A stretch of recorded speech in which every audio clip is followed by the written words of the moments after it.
c'est un morceau de bois qui a été commandé par l'armée d'occupation quand ils sont arrivés à Bordeaux le 27 juin 1940.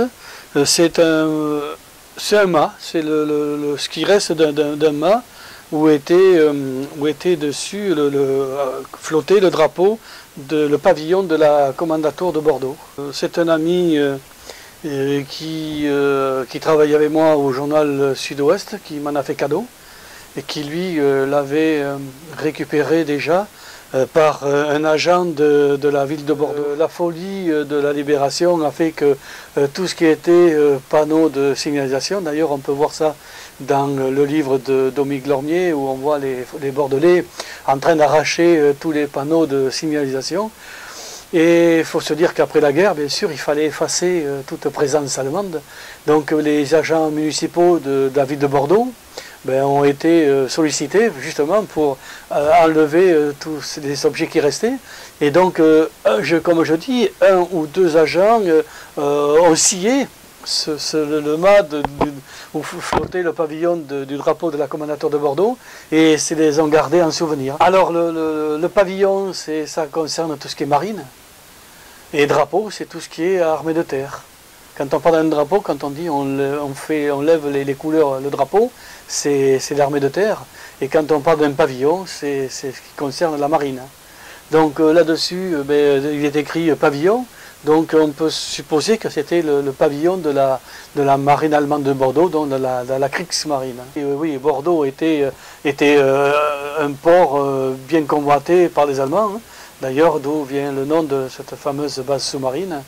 Et donc, pour rappeler que sur ce mât, par contre, a été apposé un morceau, cloué un morceau de ce fameux pavillon que je tiens donc dans les mains. Quand on me l'a donné, c'est une pièce de musée, quoi.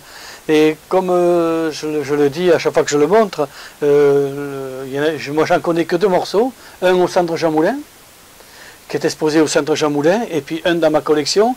Par contre le mien, le monsieur l'agent qui l'a scié, a découpé, alors ils ont découpé au ciseau ou au couteau ce fameux pavillon qu'ils ont après cloué sur le mât. Comme je dis dans mes mémoires, je me demande combien ils étaient, quoi, à l'avoir récupéré et combien il en reste, mais à ce jour il n'y en a que deux de répertoriés. Parce qu'un mât quand même faisait 12 mètres de haut, il ne faut pas l'oublier. Parce que le pavillon ou le drapeau qui flottait dessus, c'était des drapeaux qui faisaient 4 mètres sur 3 mètres de large. C'était des très grands drapeaux. Et donc là, sur le mien, l'agent a gravé, je ne sais pas si on peut l'apercevoir, mais il a gravé, vous voyez, la date de la libération de Bordeaux, 28 août 1944. Alors sur la tranche, justement, il est marqué dessus, morceau du mât, montrant le pavillon allemand de la Kommandantur de Bordeaux. Voilà, c'est tout ce qu'il y a dessus. Après, bon, bien sûr, 1944.